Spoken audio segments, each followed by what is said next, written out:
चरणों में अनुराग होना चाहिए जीव मात्र का, तभी कल्याण होगा। और वो अनुराग कैसा हो? अहैतुक्य प्रतिहता, अहैतुक्य यानी निष्काम भक्ति होनी चाहिए। क्योंकि परमात्मा ने जब हमको आपको भेजा तो इतनी ताकत दे करके भेजा कि उससे कुछ मांगने की जरूरत नहीं। एक लीवर की कीमत 40 लाख रुपए है, गारंटी वो भी डॉक्टर नहीं लेगा। जय हो।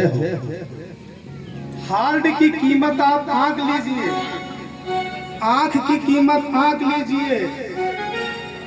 करोड़ों की संपत्ति दे करके परमात्मा इस संसार में हमको आपको भेजा है,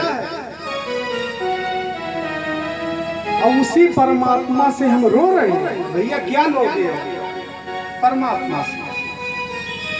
यही हमारी भूल होती है जब हम उस परमात्मा से गाड़ी मांगते हैं, घोड़ा मांगते हैं। इतनी बढ़िया आंख दिया है कि सब कुछ दिखाई दे रहा है। अहर निशम सेवा में है वो परमात्मा हमको आपको जब इस संसार में भेजा तो रात दिन वही रखवाली भी कर रहा है।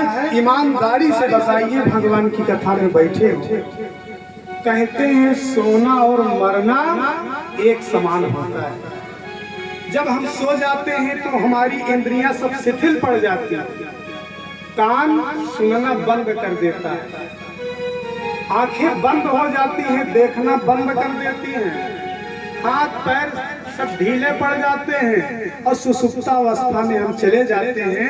आप पूछिए कि उस समय तुम्हारी रखवाली कौन कर रहा था जब आप सो रहे थे? वही भगवान आपकी अंतरात्मा में विराजमान होकर के आपकी धड़कन को बनाए रखता है। अगर धड़कन गई तो फिर आप गए। जिसकी कथा से परहेज कर, उसके बारे में जरा सोचो तो कितना बड़ा उपकार कर रहा है। तुम सो रहे हो, वो तुम्हारे नगर की रखवाली कर रहा है, दिन रात कर रहा है।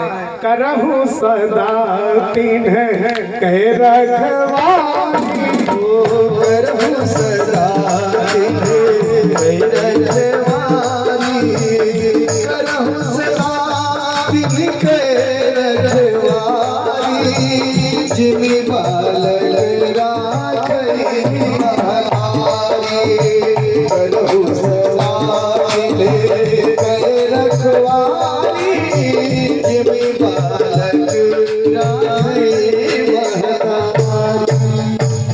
सही सही बताइए। पुराणों की कथा में 4 महीने के बाद जीव को भूख लगने लगती है। बच्चा माता की कोख में जरायुज की झिल्ली से जकड़ा रहता है। अब भूख लग गई, कहाँ से भोजन कौन पहुंचाएगा उस बच्चे को? बंद है झिल्ली में माँ के गर्भ में, कौन उस समय उसकी रखवाली कर रहा है? आप इसके बारे में सोचिए। आप्यायनी नाड़ी के द्वारा रस पहुंचा करके परमात्मा उस जीव का उस संकीर्ण जगह में भरण पोषण करता है। प्रसूत की वायु के द्वारा जब 9 महीने 10 महीने के बाद इस संसार में वो जीव भेजा गया तो इसकी चिंता किसको हुई?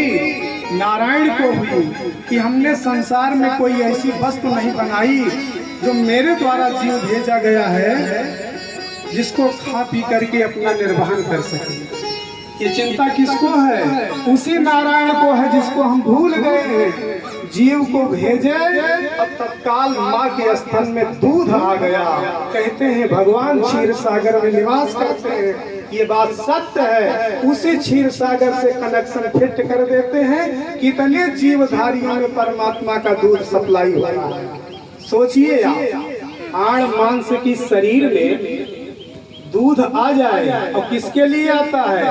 उस बच्चे के लिए आता है जो तत्काल इस धरती पर आया, कुछ खा नहीं पी सकता, तो भगवान ने तत्काल दूध की व्यवस्था की।